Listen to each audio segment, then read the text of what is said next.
সিনে ক্যারিয়ারে চিত্রনায়িকা মিষ্টি জান্নাত কতটা সফল তা দর্শকই ভালো বলতে পারবেন।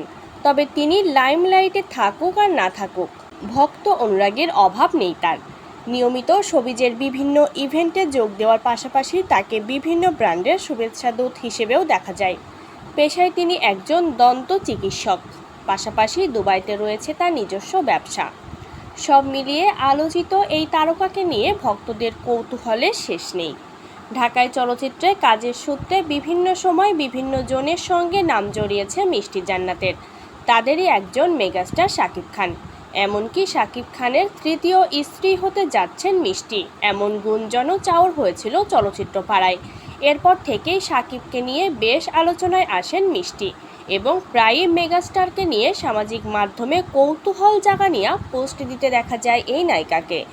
সম্প্রতি একটি সংবাদ মাধ্যমের সাক্ষাৎকার অনুষ্ঠানে হাজির হয়ে শাকিব খানকে নিয়ে খোলামেলা কথা বলেছেন মিষ্টি।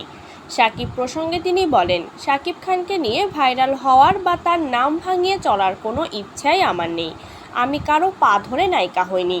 মিষ্টি জান্নাতের এক কৌতূহল জাগানিয়া পোস্টের মধ্যে একটিতে দেখা যায় বিমানে একই সিটে বসে শাকিবের সঙ্গে কোথাও যাচ্ছেন মিষ্টি জান্নাত। অনেকে এই ছবি দেখে দুইয়ে দুইয়ে চার মেলালেও অনেকে আবার কথা তোলে ইন্ডাস্ট্রিতে নিজের স্থান পোক্ত করতেই নাকি শাকিবের সঙ্গ দিয়েছেন মিষ্টি। সেই কথা জবাবও দিয়েছেন মিষ্টি জান্নাত। শুধু তাই নয়, শাকিবের সঙ্গে তাদের একটি অন্যরকম কাছের সম্পর্ক রয়েছে আরও ইঙ্গিত দিয়েছেন মিষ্টি। বলেছেন, আমি কারোর পা ধরে নায়িকা হইনি। শাকিবের সাথে যখন ওই যে আমার প্লেনের ছবিটা, ওই দিনই ওর বাসায় আমি গিয়েছি। ও ওপর থেকে ওর মার কাছ থেকে খাবার নিয়ে এসে বলেছে তোমার শাশুড়ি রান্না করে নিয়ে এসেছে। সাক্ষাৎকারে মিষ্টির কাছে জানতে চাওয়া হয়, শাকিব খান যদি সব ছেড়ে তার কাছে আসতে চান তবে তিনি কী করবেন। জবাবে এই চিত্রনায়িকা বলেন, সে যদি শুধুমাত্র তার দুই ওয়াইফকে নিয়ে থাকে বা তাদের ডিভোর্স দেয় সেটা তো না, তার তো অনেক অনেক গার্লফ্রেন্ড থাকে, সো ওইটা আগে বন্ধ করতে হবে না। শুধু তাই নয়, এই সাক্ষাৎকারে শাকিব খানকে সরাসরি খ্যাত বলেও মন্তব্য করেছেন মিষ্টি জান্নাত। দেশের শীর্ষ 3 জন স্টাইলিশ নায়কের নাম জানতে চাওয়া হলে মিষ্টি বলেন, হিরো শাকিব খান 1 নম্বরে। এটা এখন, আগেও স্টাইলিশ ছিল না, আগে খ্যাত ছিল, সরি টু সে শাকিব।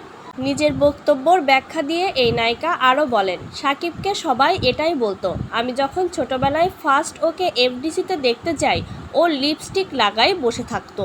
ওটা দেখে আমি বেশ হতাশ হয়েছিলাম। মনে মনে বলেছিলাম, ও মাই গড, কামন, লাল লিপস্টিক পরে আছে হিরো, এটা হতে পারে? ওটা দেখে আমার এত বিরক্ত লেগেছিল যে এরপর থেকে ওকে দেখলেই আমার বিরক্ত লাগতো।